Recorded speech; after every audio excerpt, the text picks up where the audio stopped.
Хүүе, маргааш ороо он солигдох юм байна штт. Тэрнээс өмнө та нарынхаа дунд бяцхан тэмцээн уралдаан явуулж, ялагчаар 3 хүн шалгаруулвал яаж вэ? Ялагч болсон 3 хүний нэг зургийг өнгөө янзлах ба ахаад нэг зургийг хиймэл оюун ухаанаар яриулж, шинэ жилийн мэндчилгээ болгож өгье. Би тэгж бусад хүмүүс шиг 100к өгье, 50к өгье энтер гэж худлаа хэлэхгүй.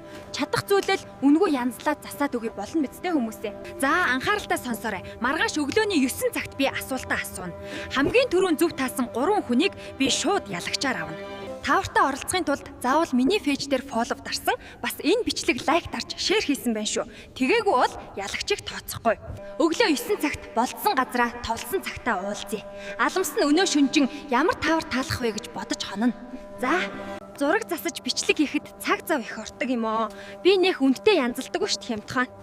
За, нэг сайхан бүжиглээд унтлаа.